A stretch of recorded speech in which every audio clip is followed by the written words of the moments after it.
Gente, vamos falar agora sobre um assunto que sempre foi tabu desde que o mundo é mundo. E principalmente quando se trata de conversar com crianças sobre esse assunto.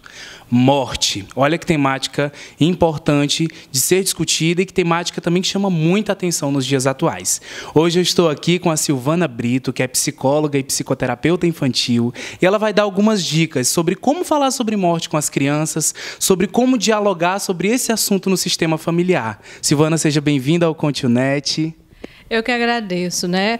O assunto não é lá muito, né, de uma forma boa de se falar, mas tem uma importância muito grande. Então, falar sobre morte com a criança é preciso, é necessário, porque a gente precisa explicar para ela que, do mesmo jeito que nós nascemos, do mesmo jeito que nós crescemos, em algum momento nós podemos morrer. E aí, quando acontece de um membro da família morrer, seja o pai, seja a mãe, seja o avô, a avó, o irmão, a família tem, digamos assim, aquela cultura de dizer assim, Papai do céu levou, né? Foi dormir com o Papai do céu, virou uma estrelinha. Isso no mundo infantil não tem o significado de morte, tem o significado do mundo imaginário da criança, que aquele adulto se deslocou daquele lugar presente do dia a dia para um outro lugar do qual ele não sabe qual é. Então isso cria ainda, digamos, um conflito com a criança. Então, você dá a noção real do que é morreu. Se morreu por um motivo de doença, diga que fulano estava doente do coração e por isso ele morreu. Se não foi de doença, se foi de acidente, diga que o fulano vinha no carro, aí o outro carro bateu, e isso aconteceu um acidente e fulano morreu. É necessário concretizar a morte para a criança e não ficar muito nesse mundo do imaginário, de que virou uma estrelinha ou que foi dormir com o Papai do céu. Isso não dá o significado de morte para a criança. Exato. Silvana, uma coisa que eu considero importante também, eu vejo os pais comentando sobre isso, sobre as reações que a criança apresenta depois que descobre que o pai, que o parente, que o amigo morreu.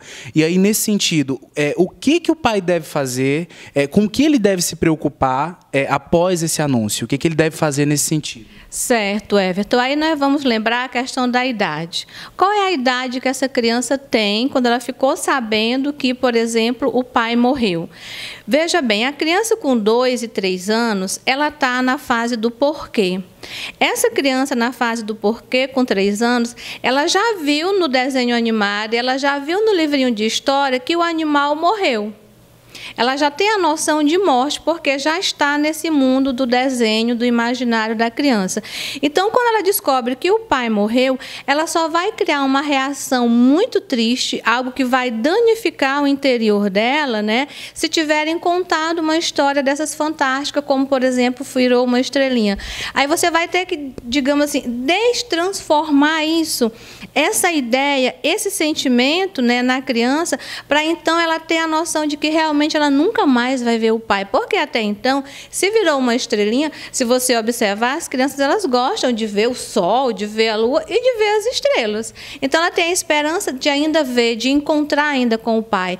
Mas depois que ela sabe que isso não é mais possível, aí sim, aí vem o que seria o momento do luto que ela não viveu quando de fato aconteceu a morte do ente querido.